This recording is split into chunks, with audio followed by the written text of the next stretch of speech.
요즘 저는 아침에 일어날 때마다, 기도할 때마다 생각하는 게 뭔가 하면 세상이 뒤숭숭하게 이제 변해가는 걸 보면서 오늘 나는 어떻게 살아야 되는가 하는 질문을 자주 던집니다. 근데 그때마다 생각하게 되는 것이 두 가지인데, 특별히 캄보디아를 다녀오면서 정말 주님이 속히 다시 오시려면 이 선교를 통해서 온 세상에 복음의 빛을 비추는 이 일을 해야 된다고 하는 간절함이 있고요. 또 하나는 무엇인가 하면 재림을 준비한다고 하는 것은 어떻게 보면 세상 끝을 준비하는 것이기도 하지만 그것은 또 한편으로는 나의 끝날을 준비하는 것이기도 합니다. 그래서 그날을 어떻게 준비해야 되는가, 그 준비 중에 제일 중요한 것이 무엇인가를 좀 생각해 보게 되는데, 그게 바로 뭔가 하면 내 인생에서 내 인생을 마치기 전에 해결해야 될 가장 중요한 인생의 숙제는 무엇인가 하면 우리가 죄사함을 받는 거예요. 즉 용서의 경험, 깊은 속죄의 경험을 하는 것입니다. 그래서 오늘 여러분들과 함께 나눌 이 이야기의 주인공은 자신의 삶의 끝지점에서 주님을 만나 죄사함을 경험한 한 사람의 이야기를 여러분들과 함께 오늘 한 시간 함께 나누고자 합니다. 누가복음 5장 17절에 보면 이제 하루는 예수님께서 이 베드로의 집에서, 이 베드로의 집이거든요, 가버나움에 있는, 거기서 백성들을 가르칠 때 이 18절에 보면 한 중풍병자가 예수님께 나가고자 굉장히 애를 쓰고 있는 장면이 나옵니다. 근데 이 중풍병자는 어떤 사람인가 하면 첫 번째는 이 사람은 자리에 앉아 있기도 어려울 정도의 중풍병자였습니다. 그러니까 보통 중풍병자가 누워있는 상태가 되었다고 하는 것은 거의 죽음이 임박했다고 하는 것을 의미하는 것이라고 합니다. 그러니까 팔과 다리에 근육이 다 사라지고 뼈만 남은 상태로, 이 그림이 잘 표현한 것 같은데요, 거의 그런 상태로 지금 예수님을 찾아가고 있었다고 하는 것이죠. 근데 문제는 뭐냐 그러면 이 마가복음 2장 2절에 보면 이 당시 예수님 주위에는 예수님의 말씀을 듣기 위해서 수많은 사람들이 몰려오고 있었습니다. 그래서 군중들로 말미암아 방과 마당과 지방문까지, 그 문 앞에까지 빽빽하게 사람들로 채워져 있었고, 이 틈 속으로 어떤 중풍병자가 침 상태에 들려와서 간절하게 애타는 마음으로 이 틈을 뚫고 예수님께로 나가고자 애쓰고 있었다고 하는 것입니다. 그런데 제가 이 본문을 보면서 하나 주목하게 되는 건 뭐냐 그러면 이 누가복음 5장 17절 18절에 보면 이 무리 중에 이 중풍병자와 전혀 다른 분위기로 이 자리에 참석한 사람들이 있어요. 이들이 어떤 사람들인가 하면 갈릴리 각촌과 그리고 유대와 예루살렘에서 온 바리새인들과 율법사들이었다고 하는 거예요. 여러분, 근데 이 사람들이 왜 여기에 앉아 있을까요? 그 발디딜 틈도 없이 빽빽한 사람들이 채워져 있는 그 자리에 이 사람들은 왜 이 자리에 앉아 있을까요? 이 사람들도 은혜를 받기 위해 왔을까요? 그렇지 않고 이들은 전혀 다른 목적을 가지고 그 자리에 앉아 있었다고 합니다. 여러분, 그래서 오늘 우리가 한 가지 생각해야 될 것은 무엇인가 하면 오늘 우리가 이 시간 어떤 동기와 어떤 목적을 가지고 이 자리에 앉아 있는가 하는 것입니다. 저는 이것을 신앙하는 자세라고 생각하는데, 오늘 우리의 신앙하는 자세가 바르지 못하면 오늘 우리에게는 하늘의 은혜가 내리지 않습니다. 더 정확하게 말하면 우리는 하늘의 은혜를 받지 못합니다. 여러분, 성경의 많은 곳에 보면 우리가 하나님 앞으로 나올 때 하나님은 우리의 중심을 보고 있다고 하는 것입니다. 하나님이 우리의 중심을 보고 있다고 하는 것은 하나님과 내가 지금 관계적으로 올바르게 연결되어져 있는가를 살펴보신다고 하는 거예요. 하나님께 예배하러 나오는 내 동기와 목적이 진실한가를 하나님은 보신다고 하는 것입니다. 그런데 만약 이것이 올바르지 않다면 우리는 하늘로부터 흘러들어오는 이 은혜의 전기선이 끊어진 상태로 예배하고 있고 신앙생활을 하는 것과 마찬가지라고 하는 것입니다. 여러분, 오늘 이 중풍병자의 이야기를 들으면서 오늘 우리가 하나 꼭 기억하고 돌아가야 될 것이 있는데, 그것이 무엇인가 하면 바로 이것입니다. 어쩌면 하나님은 지금 이 순간 정말 중요하게 보시는 것이 하나 있는데, 그것은 바로 무엇인가 하면 너가 과거에 어떻게 살았는가 보다, 지금까지 너가 얼마나 선하게 살아왔는가 하는 것보다 지금 더 중요하게 보시는 것이 무엇인가 하면 그것은 지금 너가 어떤 마음으로 내 앞에 서 있는가 하는 것입니다. 즉 예배를 드리는 너의 마음에 무엇이 담겨 있는가 하는 것입니다. 너는 무엇 때문에 무엇을 구하러 이곳에 와 있는가 하는 것을 하나님은 중요하게 보신다고 하는 것입니다. 누가복음 5장 17절에 보면 이런 말씀이 있어요. 이 율법사와 이 교법사들이 앉아 있는 그 장소에 병을 고치는 주의 능력이 함께하고 있었다고 합니다. 이 말은 어떤 말인가 하면 하늘의 은혜가 그 자리에 막 쏟아 부어지고 있었다고 하는 것이죠. 그런데 그곳에 참석한 이 바리새인들과 율법사들은 그 하늘의 은혜가 폭포수처럼 흘러내리는 그 축복의 자리에 머물고 있음에도 불구하고 그들은 그 축복과 전혀 관계없는 시간을 보내고 있었다고 하는 것입니다. 그런데 그 이유는 무엇 때문인가 하면 시대의 소망에는 이런 글이 있습니다. 같이 한번 읽어보겠습니다. 시대의 소망 267페이지에 있는 글입니다. 시작. 생명의 영이 회중을 감싸고 있었으나 바리새인들과 교법사들은 그 임재를 식별하지 못하였다. 그들은 필요성을 느끼지 않았으므로 고치는 일은 그들과는 상관이 없었다. 여러분 여기 보면 이제 생명의 영이 회중을 감싸고 있었어요. 그러니까 하늘의 은혜가 막 폭포수처럼 그 자리에 임재하고 있었어요. 근데 이 바리새인들과 교법사들은 그 임재를 식별하지 못하였는데 그 이유가 무엇 때문이다? 그들은 필요성을 느끼지 않았으므로 말미암아 고치는 일은 그들과는 상관이 없었다고 하는 그런 기록이 있습니다. 여러분 이 예배에 참석하고 있는 여러분과 저의 마음은 어떤 마음인가요? 여러분 오늘 우리는 영화를 감상하거나 어떤 쇼를 보기 위해 이 자리에 참석한 사람들이 아니라고 하는 사실을 다시 한번 생각해야 합니다. 우리는 실제 하는 예수님을 만나고 그분의 은혜를 경험하기 위해 이 자리에 모여 있다고 하는 사실입니다. 여러분 이 시간 하늘에서는 은혜의 소낙비가 하늘로부터 오늘 우리가 머물고 있는 이 자리에 풍성하게 쏟아지고 있다고 하는 사실을 기억할 수 있게 되기를 간절히 바라겠습니다. 그러나 그 당시에 베드로의 집에서 공간적으로는 주님이 계신 그 같은 장소에 머물고 있었지만 어떤 이들은 시작부터 끝까지 단 한 방울의 은혜도 경험하지 못하고 돌아간 사람들도 있었다고 하는 사실을 기억해야 된다고 하는 사실입니다. 오늘 이 안식일 이 예배 드리는 자리에 참석한 우리 모두가 다시 한번 우리의 마음을 바르게 해서 하나님이 주시는 그 은혜와 축복을 풍성하게 받아 누리는 여러분과 저가 될 수 있기를 간절히 바라겠습니다. 나일강의 이 폭포가 초당 2,400톤의 물이 떨어진다고 합니다. 그러니까 어마어마한 물이 막 부어지는 거죠. 근데 어떤 사람이 이제 이 물이 필요해서 이 물을 받기 위해서 컵을 들고 그 쏟아지는 폭포 아래로 내려갑니다. 그런데 그 아래에서 만약 이 사람이 컵을 뒤집은 채로 들고 있다면 어떤 일이 벌어질까요? 아무리 그 어마어마한 물이 쏟아지고 있는 그 장소에 서 있다고 하더라도 그 컵 속에는 단 한 방울의 물도 담기지 않을 수가 있는 그런 기적 같은 일이 벌어질 수도 있다고 하는 거예요. 여러분 이 똑같은 일이 바리새인들에게 벌어지고 있었다고 하는 것입니다. 그 예수님이 임재하시고 말씀하시고 치유하시는 가장 가까운 장소에 머물고 있었지만 그들은 단 한 방울의 은혜도 경험하지 못하는 그런 기적 같은 일이 벌어지고 있었다고 하는 것입니다. 여러분 이 시간 우리 눈에는 보이지 않지만 소리 없이 하늘로부터 내리는 이 생명의 은혜가 이 시간 여러분의 심령에 충만하게 담겨지기 위해서 이 시간 우리 마음의 컵의 방향을 바르게 하고 두 번째는 하늘의 은혜를 담을 그 공간의 크기를 크게 해서 하늘의 충만한 은혜가 여러분의 심령 속에 담겨지게 되기를 간절히 바라겠습니다. 이 컵의 방향은 무엇인가 하면 하나님과의 진실한 관계이고요. 은혜를 담을 이 공간의 크기는 나의 마음의 줄인 정도입니다. 여러분 우리 마음의 줄인 정도에 따라서 우리의 기도의 모습이 달라집니다. 그리고 그 기도의 양과 질에 따라서 오늘 우리가 받는 은혜의 양이 달라진다고 하는 사실을 기억할 수 있게 되기를 간절히 바라겠습니다.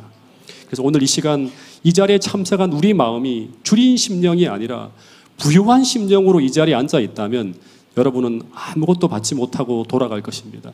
왜냐하면 누가복음 1장 53절에 보면 이런 말씀이 있기 때문입니다. 같이 한번 읽어보겠습니다. 시작. 줄이는 자를 좋은 것으로 배불리셨으며 부자는 빈손으로 보내셨도다. 그래서 오늘 만나게 될 이 중풍병자는 이날 이 베드로의 집에 참석했던 그 수많은 사람들 속에서 가장 극적인 은혜를 경험하며 돌아간 사람인데 그 이유는 무엇 때문인가 하면 지금까지의 말씀을 좀 새겨 생각해 보면 이 사람은 그 베드로의 집에 참석한 사람 중에 가장 갈급한 심령으로 나온 사람이었기 때문이라고 하는 것입니다. 오래전에 제가 한 교회에서 예화로 빅토르 위고가 쓴 이 레미제라블이라는 책의 내용을 계속 예화로 여러 번 썼어요. 거기 나와 있는 스토리 중에 너무나 감동적인 이야기가 많기 때문에. 근데 이 3040 중에 한 분이 거기에 고쳐서 뭐 레미제라블에 나오는 그 뮤지컬부터 시작해서 뭐 이런저런 것들을 저한테 챙겨주다가 어느 날 저한테 이런 말을 하더라고요. 목사님, 레미제라블 영화가 나왔는데 함께 보러 가자고 하는 거예요. 그래서 3040 분들과 함께 그곳에 이제 영화 보러 이제 간 적이 있어요.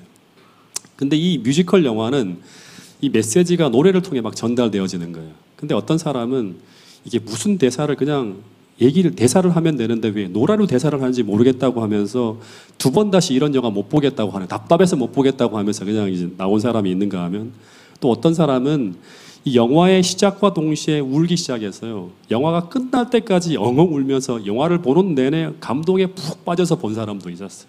똑같은 영화를 봤지만 전혀 다른 모습으로 나타나는 거예요. 근데 그 이유는 이 영화가 주려고 하는 그 감동과 그것을 받으려고 하는 사람의 마음이 일치했기 때문이라고 하는 것이죠. 그래서 어쩌면 이 베드로의 집에서 가장 크게 감동을 받으면서 가장 큰 은혜를 경험했던 이 중풍병자도 주님께서 주려고 하는 것과 그것을 받으려고 하는 마음이 일치했기 때문에 가장 큰 감동을 받았을 것이라고 하는 것입니다.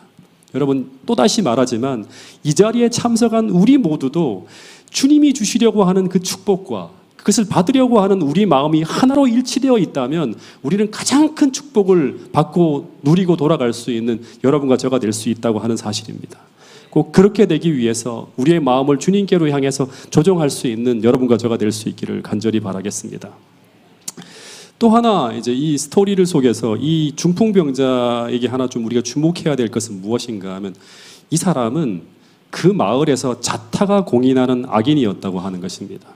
그러니까 그 장소에 참석한 사람들 중에서 과거 가장 어두웠던 삶을 살아갔던 사람 중에 한 사람이 바로 이 사람이에요. 시대소망의 글에 보면 이런 글이 나옵니다. 그의 질병은 죄악된 생활의 결과였으며 그 고통은 양심의 가책에 의해서 더욱 심해졌다.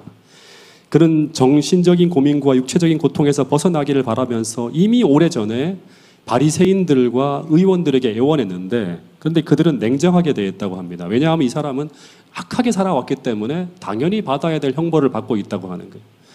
근데 본문에 보면 심지어 이 사람은 어떤 생각까지 했는가 하면 그의 친구들이 너가 예수님께로 가면 나을 수 있다고 했을 때 이 사람이 어떤 생각을 했다고 하는가 하면 그러나 질병이 어떻게 그에게 이르러 왔던 것을 기억할 때 그의 희망은 무너졌다고 합니다.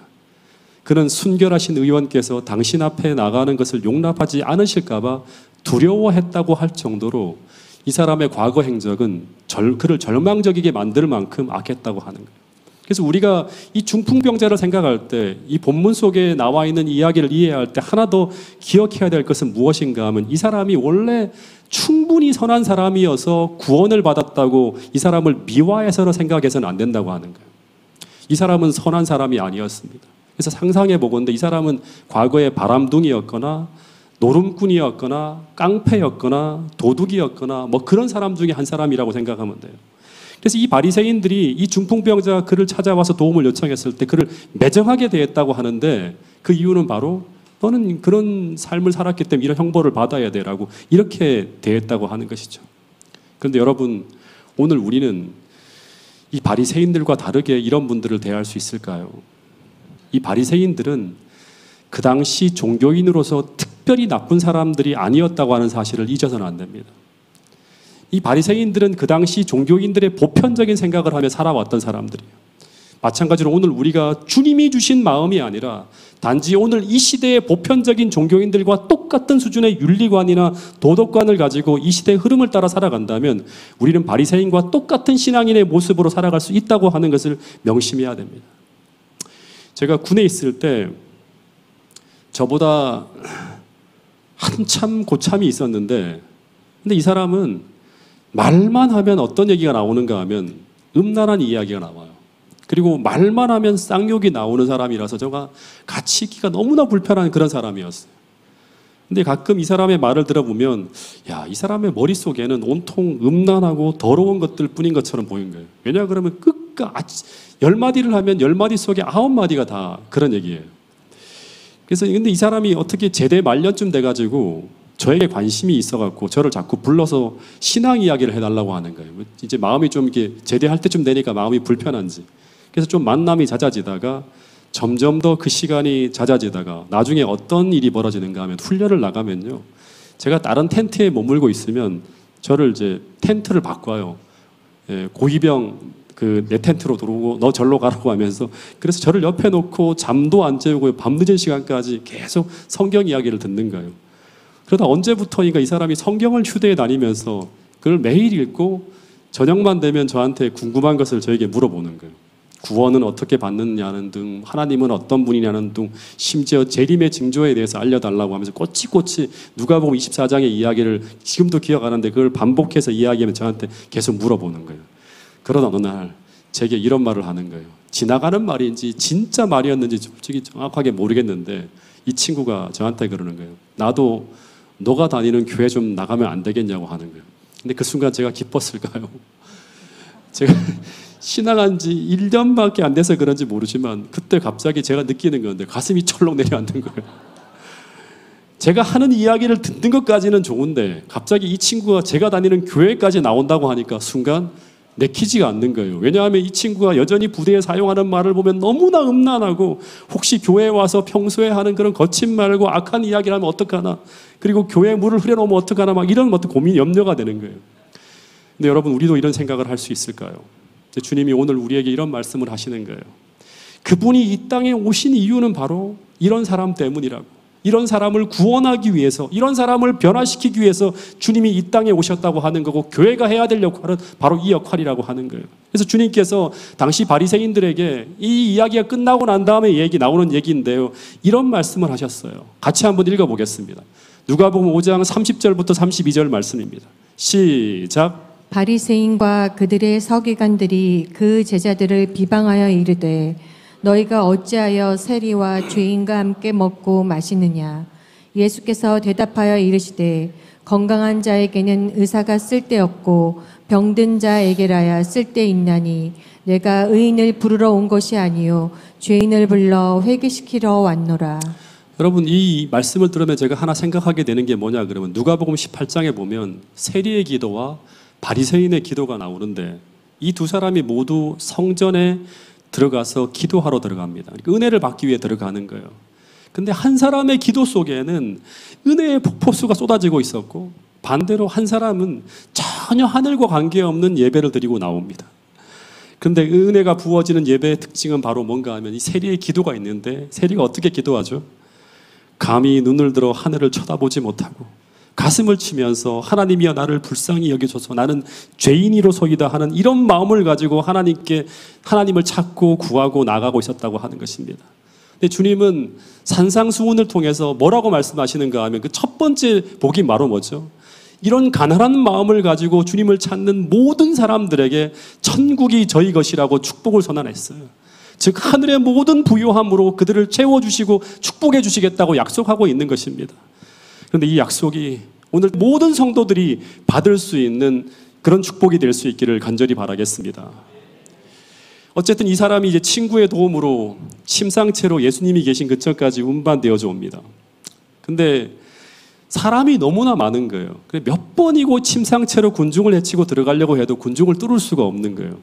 근데 시대의 소망이라고 하는 책에 보면 이제 어떤 이야기가 나오는가 하면 이런 말이 나와요. 사람이 얼마나 많은지 그 환자와 친구들은 예수님의 음성을 들을 수 있는 범위 내에도 들어갈 수 없었다고 합니다. 그러니까 사람에 가려서 주님은 보이지 않고 그리고 그분의 음성을 들을 수 있는 범위 내에까지도 들어갈 수 없는 그런 상황이 계속 전개되고 있는 거예요. 근처까지 왔는데 사람들의 방해로 더 이상 나갈 수가 없는 거예요. 이들은 집 밖에 있었고 사이사이 모든 공간에 사람이 채워져 있는 거예요. 근데 여기서 멈추면 아무런 일도 벌어지지 않습니다. 그래서 이 친구가, 이 중풍병자가 친구에게 이런 요청을 합니다. 근데 이 요청은 정말 상상을 초월한 요청입니다. 뭐라고 했을까요? 이제 이 이야기를 이제 잠깐 좀 상상해서 한번 구성해 보면, 친구야, 내가 이렇게 순서를 기다리다가는 죽는다. 난 지금 죽을 것 같다고 하는 거예요. 그러니까 실제로 막 시대 소망에 보면 인체 생기의 모든 활력이 사라지면서 죽음 직전까지 갑니다. 이제 이 중풍병자가 친구에게 뭐라고 하는가 하면 나의 마지막 소원을 하나 들어달라고 합니다. 그러면서 하는 말이 뭔가 하면 나를 지금 예수님이 설교하고 계신 그 방 안으로 들어갈 수 있도록 어떻게 해달라? 지붕 위로 올라가서 이 지붕을 뚫고 나를 그분께로 인도해 달라고 요청합니다. 시대의 소망 268페이지에는 이런 글이 있습니다. 여기 보면 중풍병자를 맨 사람들은 몇 번이고 군중을 헤치고 들어가려고 하였으나 헛수고였다. 그 병자는 말할 수 없는 고통으로 자기 주위를 둘러보았다. 갈망하던 도움이 이렇게 가까이 있는데 어떻게 소망을 포기할 수 있겠는가? 그 다음에 보면 그의 요청으로입니다. 이 요청이 없었으면 못 가는 거죠. 그의 요청으로 친구들은 지붕으로 그를 운반하였으며 지붕을 뚫고 예수님의 발 아래에 그를 내려놓았다는 글이 있습니다. 여러분, 이게 상식적으로 말이 되는 겁니까? 저는 이 내용을 묵상하면서 믿음에 대한 많은 것을 생각하게 되었습니다. 여러분, 그분께로 향하는 모든 길이 막혀 있는 것처럼 보일 때, 상식적으로 나갈 수 있는 모든 길이 다 막혀 있다고 생각될 때, 그때 우리는 어떻게 해야 되는가 하는 것입니다. 만약 우리 안에 중풍병자와 같은 그런 간절하고 갈급한 믿음이 있다면 우리는 어떻게 한다? 이 지붕을 뚫고서라도 그분에게 나가려고 할 것이라고 하는 것입니다. 즉, 상식을 깨트리는 일을 감행하고서라도 주님께 나가려고 하는 몸부림을 칠 것이라고 하는 거예요. 그런데 이런 행동을 가능하게 하는 이 마음을 오늘 본문에서는 뭐라고 하는가 하면 주님을 만나게 하는 믿음이라고 이야기하고 있습니다. 여러분, 그래서 이 말씀이 제 마음속에 굉장히 깊이 와닿았는데요. 믿음과 행함이라고 하는 책 67페이지에 보면 이런 말을 하고 있습니다. 자, 같이 한번 읽어보겠습니다. 이 말씀은 시작. 친구들은 희망 없는 그를 데리고 그들이 알고 있는 예수님 계신 곳으로 갔다. 그러나 수많은 군중이 예수님이 계신 건물을 빽빽이 둘러싸고 있었으므로 그들에게는 기회가 주어지지 않았고 문으로 들어갈 수조차 없었다. 그들은 어떻게 해야 되었을까? 중풍병자들은 지붕을 뚫고 기와를 벗기고 자기를 지붕을 통해서 내려보내 달라고 제안하였다. 그는 그의 열렬한 믿음을 그렇게 표현하였다.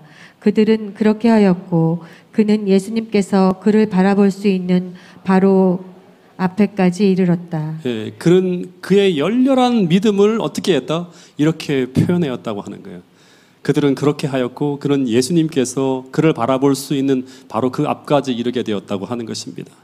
즉, 이런 전심을 다하는 이런 믿음이 그를 주님 앞으로 인도했다고 하는 것이죠.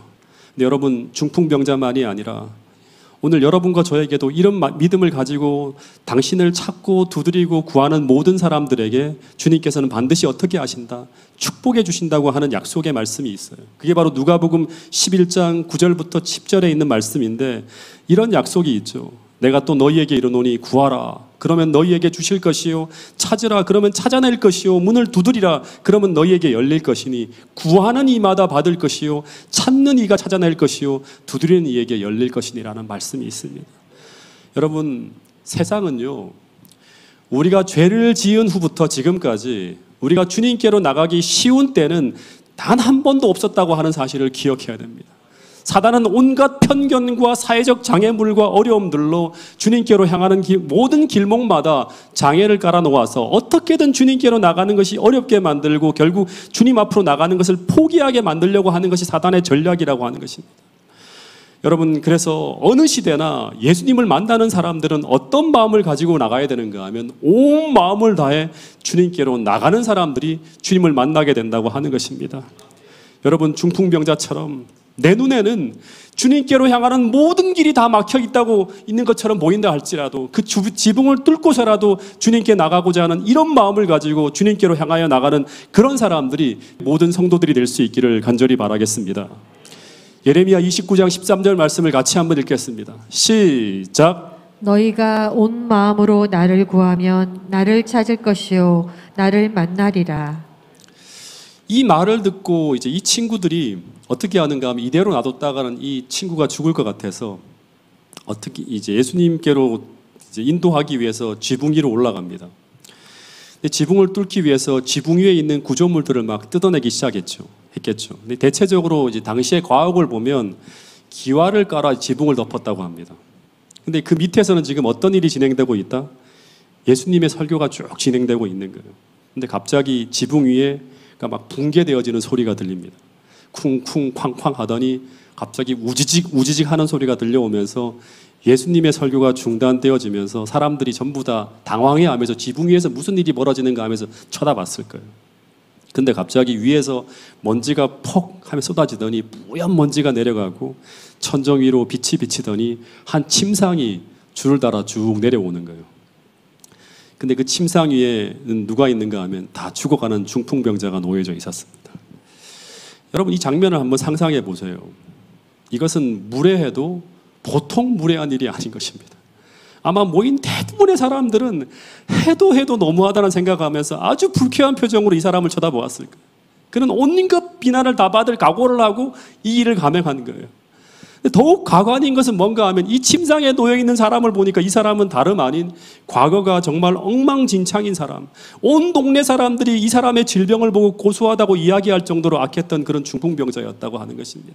근데 이 중풍병자가 과거에 뭐 잘한 게 있다고 예수님께 자신을 고쳐달라고 하며 이 무례한 짓을 하면서 나온 것인지 하면서 이 순간 모든 사람들이 이 사람을 비난하면서 아주 차가운 시선으로 이 사람을 향하고 있었을 것이라고 하는 것입니다.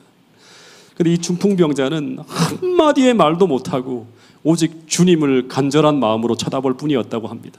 다시 말해서 그 순간 그는 나를 쳐다보지 않고 주변 사람들도 쳐다보지 않고 오로지 주님만 바라보며 나간 것이라고 하는 것입니다. 여러분, 만약 이 사람이 그동안 잘못된 삶을 살아온 나를 바라보았다면 그는 마지막 순간 주님께 나가는 걸음을 멈추었을 것입니다. 더하여 주변 사람들이 나를 어떻게 생각할까 하는 주변 사람들의 시선을 의식했다 하더라도 그는 주님 앞으로 더 나가지 못했을 것이라고 하는 것입니다. 왜냐하면 자신을 향하는 세상의 모든 시선은 전부 그에게 희망을 주지 못하는 메시지를 보낼 것이기 때문이라고 하는 것입니다. 여러분, 오늘 우리가 마지막 순간엔 정말 주님 한 분만 바라볼 수 있는 믿음이 있어야지만 전진할 수 있는 그런 어려운 지점을 우리가 지나갈 수도 있다고 하는 것을 기억할 수 있게 되기를 간절히 바라겠습니다. 다시 말해서 믿음의 주여 온전케 하실 수 있는 오직 그분만 바라보고 나가야 하는 그런 지점을 우리가 지나갈 수 있다고 하는 사실을 기억하면서 오늘 우리 모두가 다시 한번 우리의 마음을 주님께로 바르게 향할 수 있는 그런 여러분과 저가 될 수 있기를 간절히 바라겠습니다.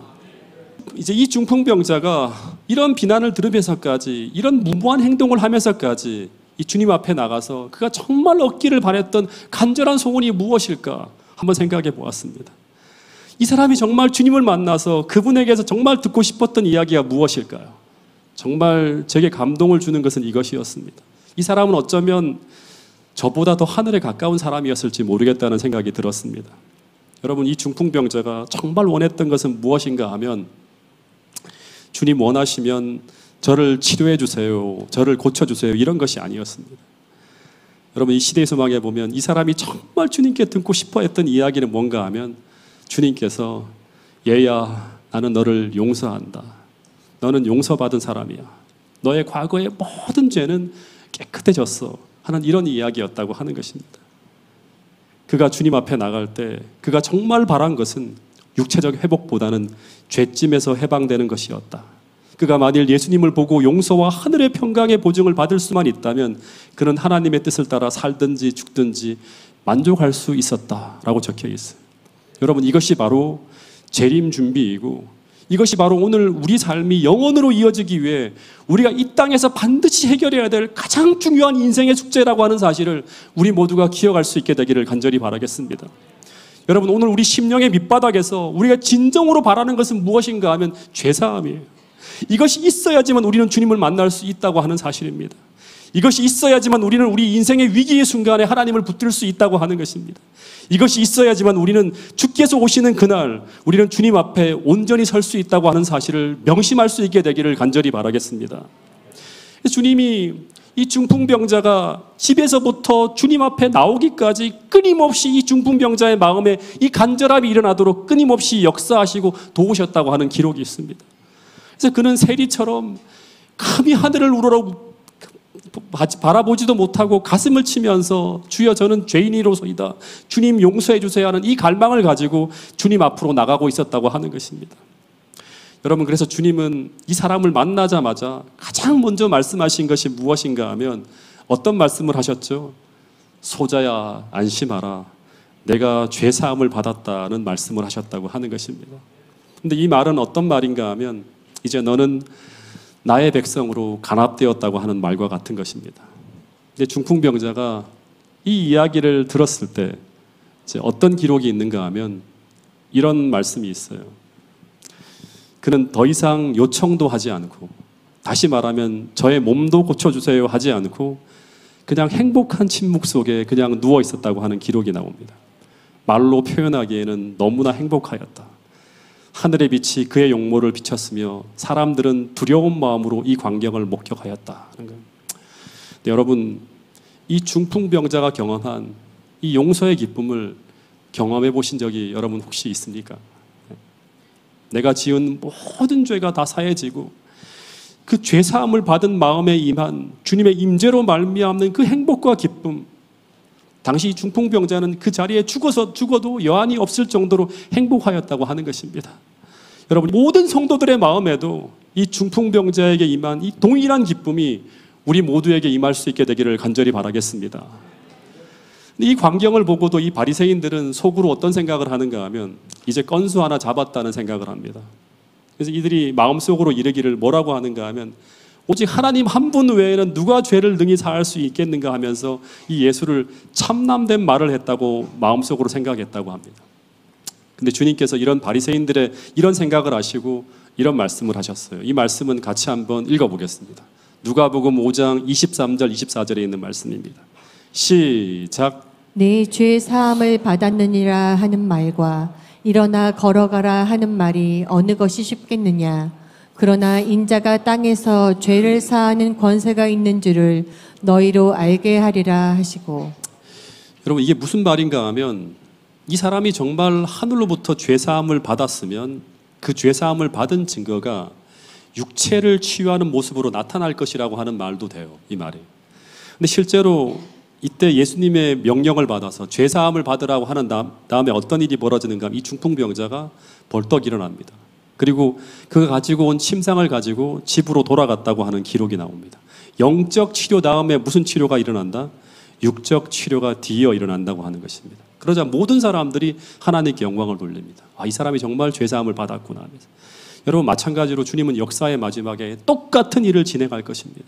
무슨 말인가 하면 이 죄사함을 받은 자, 이 하늘의 용서를 받은 자를, 즉 하늘의 은혜를 통해 영적 치유를 경험한 자들에게 그 용서받은 증거로 이 중풍병자에게 육체적 회복을 주셨던 것처럼 이 죄사함을 받은 자들에게 죄사함을 받은 증거로 정말 중요한 일을 해주실 건데, 그게 바로 뭔가 하면 우리의 모든 육신을 온전하게 하시면서 영원한 생명을 주실 것이라고 약속하고 있는 것입니다. 여러분, 그래서 오늘 이 역사의 끝을 지나가는 우리들에게 정말 중요한 재림 준비 중에 하나는 무엇인가 하면 오늘 내가 죄사함을 받은 자인가 하는 것입니다. 몇 년 전에 제 아내가 이제 아주 위급한 상황 속에서 삼육병원 응급실로 막 달려가고 있을 때 그 순간 제게 했던 이야기가 지금도 잊혀지지 않습니다. 뭐라고 반복적으로 계속 이야기했는가 하면 이제 죽을 거라고 생각을 한 것 같아요. 여보, 나 지금 이대로 생명이 끝나도 나 구원받을 수 있지. 나 하늘나라 들어갈 수 있지. 그러면서 몇 번을 반복해서 아주 간절하게 확인하고 싶어 했던 것이 무엇인가 하면 내가 지금 용서받은 자인가, 이거를 기도하면서 확인하고 싶어 하던 그 모습이 잊혀지지 않습니다. 여러분, 야곱의 환난 때 야곱이 정말 확인하고 싶어 했던 것이 무엇이죠? 바로 내가 용서받은 자인가 하는 것, 내가 하나님께 간합되어졌는가 하는 것이었습니다. 그 사기꾼으로 살면서 지었던 그 모든 죄가 용서되었는가를 확인하고 싶어 했다고 하는 것입니다. 그것만 확인되어진다면 아무리 예서의 군대가 그를 치러 몰려오더라도 그는 하나님께서 그와 함께 하시기 때문에 두려움이 없는 것입니다. 그래서 매일매일 우리가 확인해야 될 것은 무엇인가 하면 내가 용서받은 자이고 내가 하나님께 간합되어진 사람이라고 하는 것을 진실한 회개를 통해 매일 매순간 확인해야 된다고 하는 것입니다. 여러분, 재림운동 당시에 재림교인들이 매일 아침마다 취침 전마다 그들이 어떤 기도를 드렸는가 하면 하나님께서 나를 간합하셨는가, 이걸 확인하는 것을 가장 우선하는 일로 삼았다고 하는 기록이 있습니다. 이것을 확인하기 전까지는 그들은 자려거나 먹으려 하지 않았다고 하는 기록까지 있는 것을 제가 보게 됩니다. 여러분, 이제 말씀을 정리하면서 오늘 우리에게 필요한 것은 어떻게 보면 육신적인 문제보다 주님과의 관계를 회복하는 것이 가장 중요하다고 하는 사실을 기억할 수 있게 되기를 간절히 바라겠습니다.